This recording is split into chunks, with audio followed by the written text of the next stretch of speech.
and Gearhart Garage, where we wake the iron souls. This 85 fired up like it missed the fight. 2.3 liters of Swedish spite against the freeze.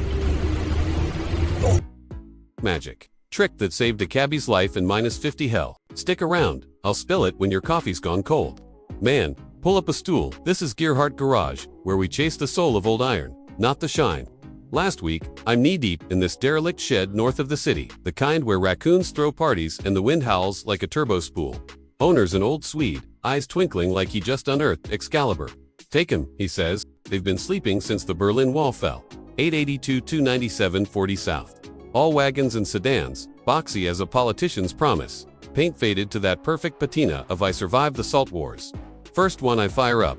A85 gigaliters, $800 bones at auction. Dirt cheap cause folks think Volvos are grandma's grocery getter. Wrong key in, pump the pedal twice, and that red block four-banger coughs to life, like it's late for brunch. No drama, no ether spray, just pure, unfiltered Swedish grit.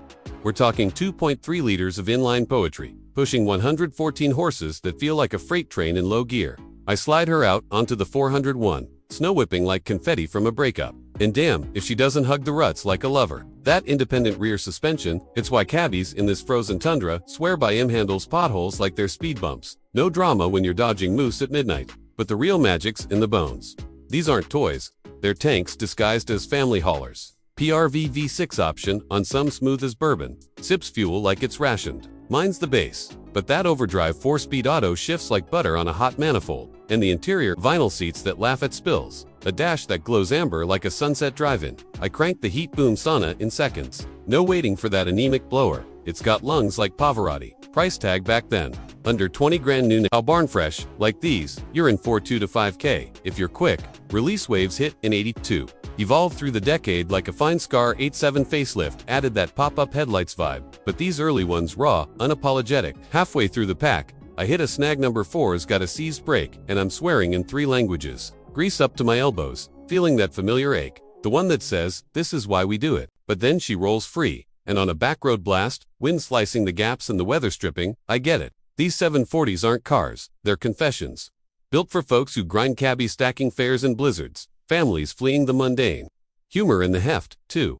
So aerodynamic, it's like driving a fridge, but flip it sideways. Nah, that 3-point belt and crumple zones saved more hides than a helmet shop. Tension builds as I eye the last one. The 89 turbo wagon, shrouded like a mystery novel. Tires flat as regrets, but under the hood ... Ah, patience. I nurse her awake with a jump, and we're carving ice-slick trails. The all-wheel whisper from that rare Quicksilver mod gripping like fate. Features fold in seamless. Power everything feels earned, not entitled. That cassette deck still spins Springsteen like yesterday. Predictions, these'll climb vintage tax breaks incoming, and with EV winters sucking souls. Bricks like this. Gold, and the secret. That final Volvo, the one with the cabbie's ghost in the glove box yellowed logbook from 92. Notes scrawled. Started at -52. No block heater, just the ether mix in the tank. A DIY brew of alcohol and mystery oil. Recipe taped inside the fender. Saved him from stranding in a whiteout. Passengers praying. It's not factory, it's folklore, the kind that turns metal into myth. So here's the gut punch. In a world chasing pixels and plugins, what's the ride that pulled you through your darkest mile? Drop it below, let's swap scars. Hit the wheel, if this stirred your spark. See you on the blacktop.